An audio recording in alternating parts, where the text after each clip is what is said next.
Martine, c'est un personnage que j'ai créé il y a quelques années pour un entresort forain de cartomancie philosophique auprès des gens, où je reçois les gens à table, comme ça, dans une petite cahute en forme de cuisine, très formica, comme ici.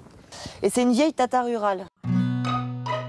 Donc là, je suis en train d'installer le jeu de tarot, et qui sont les cartes que j'ai choisies pour mettre en relation les différentes problématiques et questionnements qui sont autour de la nuit et qui me permettent de tisser une chronique passé, présent, futur de la nuit que je mets là et qui servent de support à tout le récit.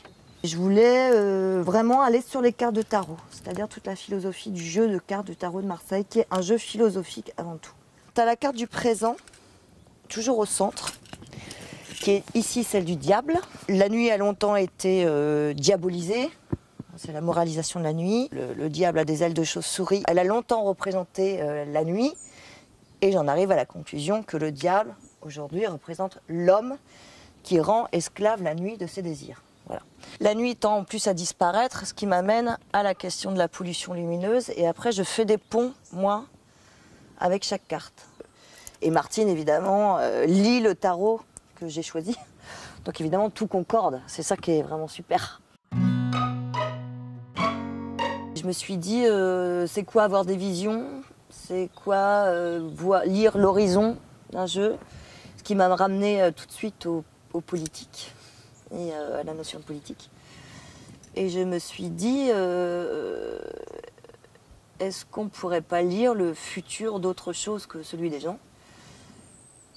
Et comme je travaille à côté avec l'Agence nationale de psychanalyse urbaine qui psychanalyse les territoires, les considère comme les personnes, je me suis dit, ben voilà, je vais lire le tarot au lieu. Je vais interroger l'esprit du lieu dans un esprit du temps actuel, passé et pourquoi pas futur.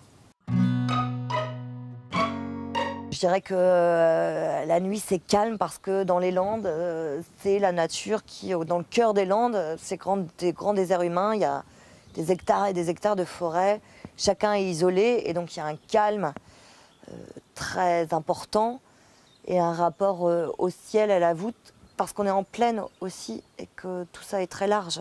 Le rapport aux animaux, la présence du gibier continuel. Après je pense que la fête cachée la nuit, la fête clandestine peut être quelque chose qui revient dans les Landes assez régulièrement, je pense, depuis des générations. Depuis la Deuxième Guerre mondiale avec les bals clandestins qui sont avérés, parce qu'il y a encore des témoins comme le maire de Casalis dont le père allait jouer de l'accordéon pendant l'occupation, jusqu'aux teufs techno actuels qui peuplent les Landes. Donc il y a des espaces déserts comme ça, perdus, où en même temps on est libre. Et il y a ce rapport à la transgression qui, je pense, peut avoir lieu la nuit. Tous les gens qui font le territoire. Des historiens, obligatoirement un historien. Et après, ça varie. Sociologue, hydrogéologue, biologiste, paysagiste, voilà. Plutôt scientifique, on va dire.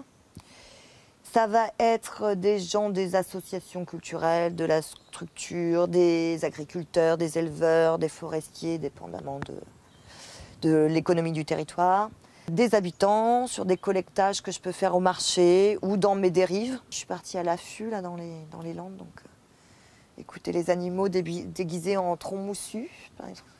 Dériver, marcher, rencontrer, noter, tout est enquête, tout est lisible, tout est connaissance, voilà.